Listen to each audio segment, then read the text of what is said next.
LA is just, there's so much going on right now with the National Guard coming into town, and a lot of protesters. The protesters have been protesting some of the treatment of a lot of Latino people by the ICE agency. And it has been chaotic this past week. We have seen ICE agents ramming cars. We've seen them going into Home Depots, going into elementary graduations, calling people into court and then arresting them when they come.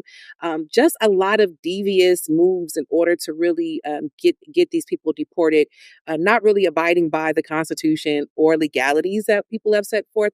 And keep in mind, California is a sanctuary state, right? We are liberal. We know that our workforce is heavily impacted by Latino people. And so we understand the importance of them within our economy. And so now it seems like, Trump is just taking and doing his big one, because he's a little bit pissed at Gavin because we're still a sanctuary state. And this is somewhat of a retaliation, it seems. And so people are outside rebelling, and it's really sparking my activism up. And so I'm hoping that people decide to find the way that works best for them. Black people are under a lot of fire right now because we are not really outside participating and protesting. And in the social media world, people are really asking why, and why are we so quiet? But I think that we should realize that, one thing stands true. Once Trump is done with Latinos, who's next? We have to just be cautious of when you lose citizenship, you lose right to laws, and that can happen to any of us. Keep in mind, Guantanamo Bay is still actively in operation, where they can put you in jail for forever without ever giving you a lawyer or a trial, just based on what they said that you could have done. So be very mindful of the democracy that's not so democratic for the people. Gotcha. And so I guess based off of everything that's happening, right, where do we fit?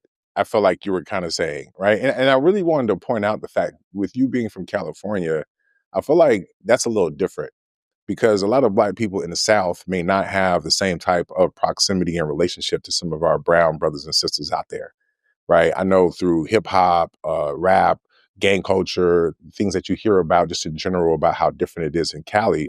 So I do get that people from Cali may have a sentiment or a little bit more of especially Black people in particular, right, to this, because, like there's that, right? So that's one.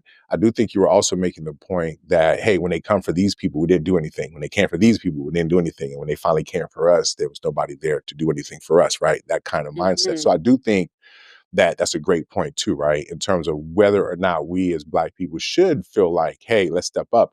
But I guess the other part to that, though, is I think as Black people, do we feel some type of way about the ways that maybe they have not stepped up for us too? Like, is that a fair conversation to have, in terms of whenever it's us, it feels like we're kind of just doing everything on our own and we don't have that level of support? Now, I get one can say that's a tit for tat situation, but I think it's a valid question though, right? Because reciprocity is an important component, I think, to allyship, right? Or to being able to support and stand with a group of people. And so the question becomes, at what point does it make sense for us to stand here, right? So I guess that's kind of what's on the table with what's going on right now as it relates to our community, right? I think most of us are hearing things happen about people being arrested, some people illegal, some people not, right? So that's obviously an issue, questions about whether the Constitution is being trampled on, et cetera, right? With that being said, but I also think when we're talking about looking at it from the lens of Black people, it's completely legitimate for us to ask if this is our fight and why, right? Mm-hmm. Because especially when you talk about the issues between just either being Black or ADOS or whatever, like there are some Black people who deal with immigration issues too, though, right? In terms of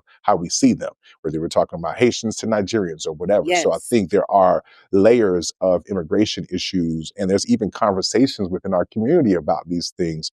But I do think it's legit for us to take a pause and wonder if this is a fight that's worth getting into.